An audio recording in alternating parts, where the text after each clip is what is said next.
Assalamualaikum warahmatullahi wabarakatuh. Ketemu lagi dengan aku Rizky Wibisono. Hari ini aku benar-benar pengen ya berbagi melalui gambar ini. Jadi teman-teman mungkin bisa melihat di YouTube di akun channel Mas Wibi ini. Namun aku sarankan nanti kalau buka YouTube siaran ini nanti diperbesar aja. Jadi ini aku tampilkan via modelnya seperti portrait ya, karena aku pengen menyampaikan beberapa kata-kata motivasi Islami. Karena hari ini adalah hari Senin tanggal 17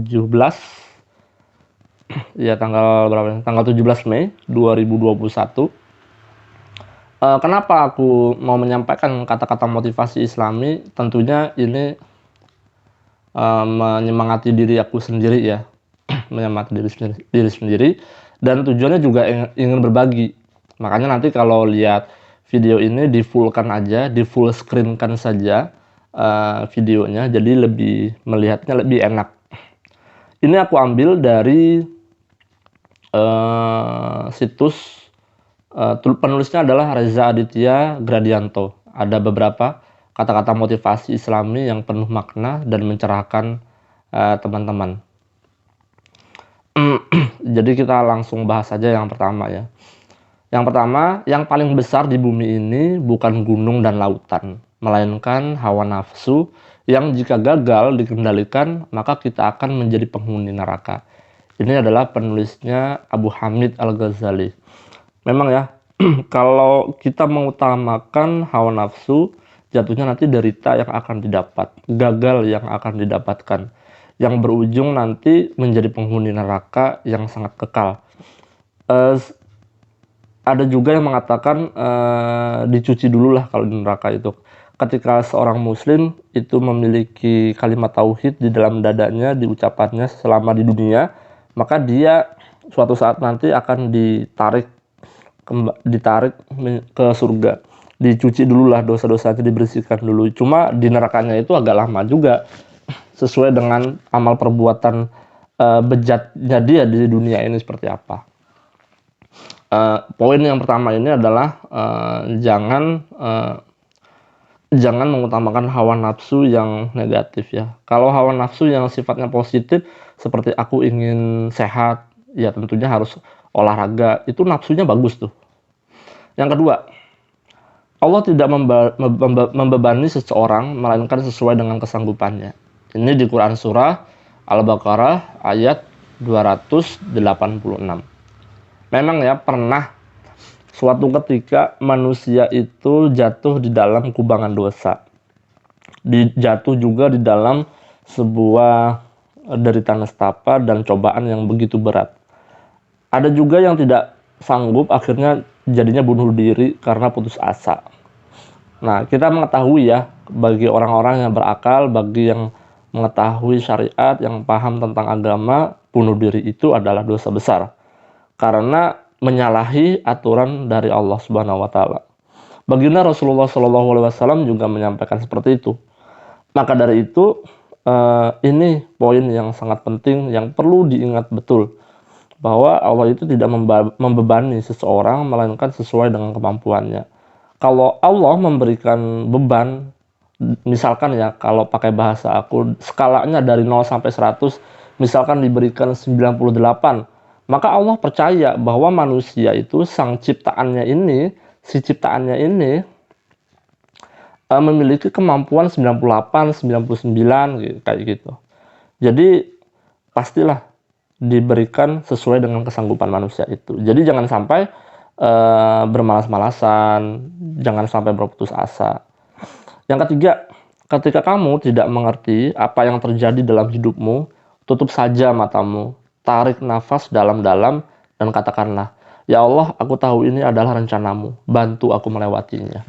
Ini adalah sebuah kalimat ungkapan doa ya, di mana di dalam Islam sendiri sangat dianjurkan untuk berdoa sangat banyak.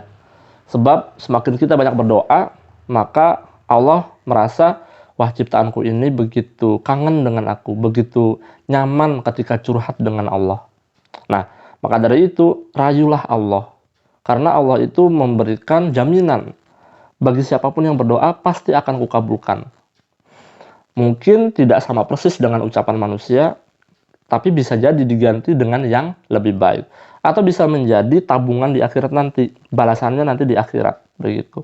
Jadi sangat tidak elok lah kalau kita meninggalkan doa dan berdekatan dengan Allah. Sangat tidak elok kita berjauhan dengan Allah. Kita lanjut ya. Yang keempat, halal adalah suatu keharusan. Tidak hanya tentang apa yang kita makan, tetapi juga apa yang kita kenakan dan apa yang kita sukai. Ya, aku ulangi. Halal adalah suatu keharusan. Sangat wajib bahasanya adalah ini seperti ini. Kemudian tidak hanya tentang apa yang kita makan, tetapi juga apa yang kita kenakan dan apa yang kita sukai. Contoh, kalau kita menyukai seorang perempuan dan ingin menghalalkannya, maka lakukanlah dengan syariat agama Islam yang benar. Jangan sampai main belakang. Jangan sampai kita melakukan hubungan-hubungan yang tidak diridhoi. Belum halal tapi pas melakukan kegiatan-kegiatan yang sudah ke arah pasangan suami istri. Nah, ini justru nanti menjadi salah di mata, tidak hanya di mata masyarakat, namun juga di mata agama, di mata Allah Subhanahu wa taala. Nah, jadi kata halal ini adalah poinnya. Yang kelima, maka sesungguhnya bersama kesulitan itu ada kemudahan. Quran surah Al-Insyirah ayat 5.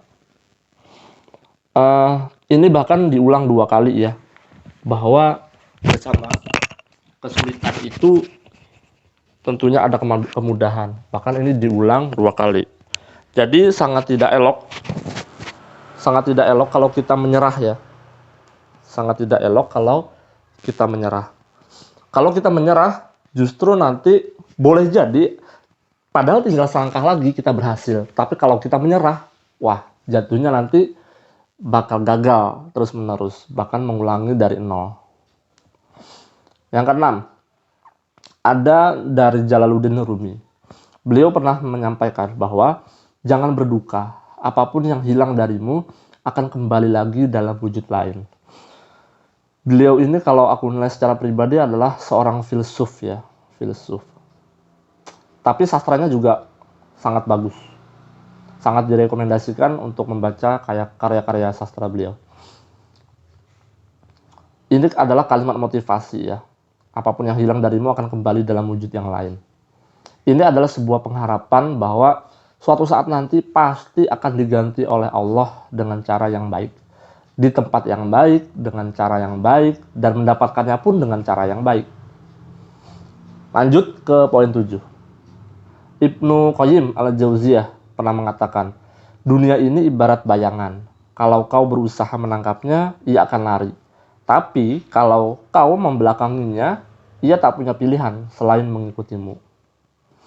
Nah, ini ibarat kata seperti kita melihat fenomena di dunia ya. Banyak pengusaha-pengusaha yang mengejar materi, pengusaha muslim ya. Aku mengatakan pengusaha muslim yang belum paham syariat, dia mengutamakan dunia. Kalau dia mengejar dunia, jatuhnya nanti pasti nanti lupa dengan Allah, lupa dengan syariat, lupa dengan ajaran-ajaran yang telah dicontohkan oleh baginda Rasulullah Shallallahu Alaihi Wasallam. Jadi dunia ini seperti nikmatnya itu seperti satu tetes di samudera lautan, sangat kecil sekali. Maka itu kita mestinya membelakanginya, karena dunia itu tidak akan punya pilihan lain selain mengikuti. Jadi kita kejar akhirat aja, kita sibuk dengan amalan-amalan yang memperbanyak pahala, maka dunia akan mengikuti. Itu janji dari Allah. Yang ke-8, jangan hanya berterima kasih kepada Allah ketika semuanya berjalan baik. Terima kasih kepadanya bahkan ketika segala sesuatunya terasa sulit. Jadi ini menganjurkan kita juga untuk balance ya. Hablum minallah juga oke. Hablum minanas juga oke. Jadi jangan hanya berterima kasih kepada Allah. Bisa jadi perantaranya adalah manusia, sesama teman, sesama kerabat kerja. Itu yang mengingatkan kita kepada Allah. Ya tentunya kalau secara bahasa makrifatnya adalah Allah juga yang menggerakkan hati manusia kerabat kerja itu untuk mengingatkan kita kepada kebaikan. Ujung-ujungnya kepada Allah juga. Tapi di sini maksudnya adalah kita menyimbangkan hablum minallah sama hablum minanas. Lanjut ke 9. Imam Ali bin Abi Thalib juga pernah menyampaikan, apabila sesuatu yang kau senangi tidak terjadi, maka senangilah apa yang terjadi. Ini kalimat cerdas ya menurutku. Apabila sesuatu yang kau senangi tidak terjadi, maka senangilah apa yang terjadi. Ini ibarat kata kayak kita mensyukuri apa yang ada. Sebab kalau tidak mensyukuri, jatuhnya nanti kita mengumpat ya. Kita menjelek-jelekan apa yang telah terjadi. Jatuhnya nanti hati kita terasa runyam, terasa sempit. Nah, ini sangat tidak dianjurkan. Bahkan Allah Subhanahu wa taala masih mencintai dan menunjukkan belas kasihan kepada mereka yang tidak menaatinya. Jadi bayangkan betapa dia mencintai orang-orang yang mematuhinya. Nah, ini adalah ungkapan Allah itu begitu besar cintanya kepada manusia, kepada ciptaannya. Dan di dalam hadis riwayat Tirmizi, baginda Rasulullah SAW menyampaikan, orang yang paling berat cobaannya adalah Nabi, kemudian orang-orang yang di bawah derajatnya, dan seterusnya. Jadi intinya semua manusia itu memiliki cobaan, memiliki tekanan, memiliki memiliki cobaan yang sesuai dengan kapasitas kemampuannya. Tapi yang paling besar itu Nabi, karena itu sudah dijanjikan oleh Allah Subhanahu wa taala. Di Quran surah Asy-Syura ayat 43 juga disampaikan, tetapi orang yang bersabar dan memaafkan, sesungguhnya perbuatan yang demikian itu termasuk hal-hal yang diutamakan. Tidak semua orang bisa memaafkan, bahkan perlu waktu.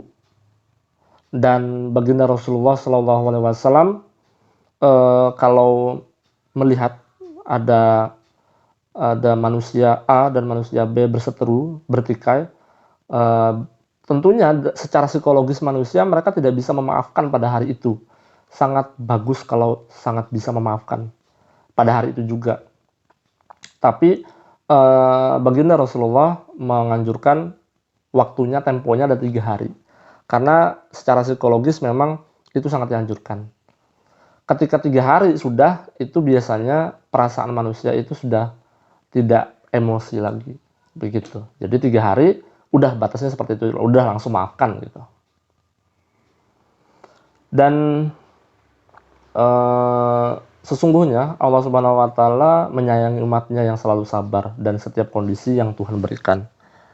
Allah itu sangat menyayangi umatnya, namun umatnya sendiri yang merasa tidak bersyukur. Akhirnya Allah memberikan ganjaran berupa cobaan.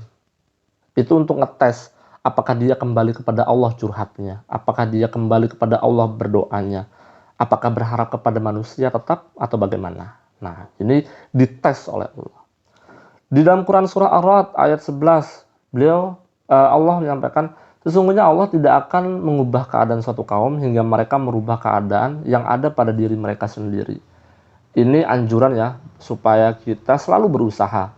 Jadi orang miskin tidak mungkin menjadi kaya kalau dia tidak berusaha. Dan orang kaya tidak bisa menjadi super kaya kalau dia tidak bisa berusaha juga.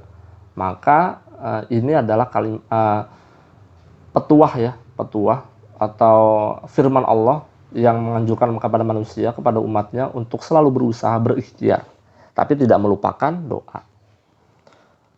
Sahabat Nabi Ali bin Abi Thalib pernah mengatakan, kesabaran itu ada 2 macam, sabar atas sesuatu yang tidak kau ingin dan sabar menahan diri dari sesuatu yang kau ingini. Ini adalah sebuah kalimat yang sangat mustajab ya di kalangan psikologis. Jadi ini mengajarkan kita kepada kesabaran. Jadi sabar atas sesuatu yang tidak kau ingin. Misalkan ada berita duka, itu sebenarnya itu tidak kita inginkan. Namun itu adalah takdir dari Allah. Ya tidak bisa kita elak lah. Dan sabar menahan diri dari sesuatu yang kau ingini. Artinya kita harus bisa menahan hawa nafsu lah. Misalkan ada uang 50.000. Tapi uang itu untuk susu anak. Tapi di satu sisi kita menginginkan earphone, makanan yang nyaman, donat yang nyaman, ya otomatis kita harus bersabar dulu lah. Kita harus mengutamakan susu anak, kita harus beli susu anak, karena itu adalah tanggung jawab seorang ayah. Yang ke-16, berpikirlah positif, tidak peduli seberapa keras kehidupanmu. Ini kalimat motivasi dari sahabat Nabi ya, luar biasa. Yang ke-17, tidak mengapa untuk berhenti sejenak dan istirahat, akan tetapi bangkitlah kembali, karena sejatinya Allah tidak menyukai hamba yang mudah menyerah. Yang ke-18, barang siapa yang tidak mensyukuri yang sedikit, maka ia tidak akan mampu mensyukuri sesuatu yang banyak.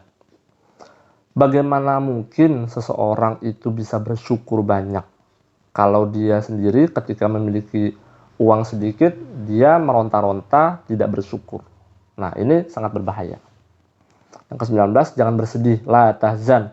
Ada kitabnya bagus itu, la tahzan, dari Syekh Muhammad Al-Qarni. Sesungguhnya pertolongan akan datang bersama kesabaran. Tidak semua manusia bisa bersabar, namun kalau dilatih, pasti bisa. Memang perlu waktu. Tapi namanya kesabaran itu, sabar itu cuma 5 huruf. Cuma maknanya begitu dalam. Kalau kita bisa melaksanakan itu, tentunya ini juga motivasi untuk diriku, juga pengingat bagi diriku. Jadi ucapanku ini adalah kalimat penasehat untuk diriku sendiri, untuk bersabar. Yang ke-20, ini yang terakhir ya, karena masih banyak, tapi aku cukupkan di menit yang ke-16:39 ini. Jangan kamu merasa lemah dan jangan bersedih, sebab kamu paling tinggi derajatnya jika kamu beriman. Ini adalah kalimat janji ya. Quran Surah Ali Imran ayat 139. Ini firman dari Allah, juga motivasi juga. Jangan kamu merasa lemah dan jangan bersedih.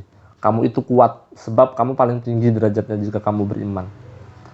Ini kalimat yang begitu sangat mutiara ya, lebih dari mutiara bahkan. Ini adalah kalimat penyejuk. Itu aja mungkin teman-teman, terima kasih sudah menonton. Sebelum kita menutup doa, sebelum saya tutup, mari kita berdoa dulu. Allahumma sholli ala sayyidina Muhammad, Allahumma sholli ala sayyidina Muhammad, Allahumma sholli ala sayyidina Muhammad. Bismillahirrahmanirrahim. Alhamdulillahirabbil alamin. Wassalatu wassalamu ala asyrafil anbiya'i wal mursalin wa ala alihi washabbihi ajma'in.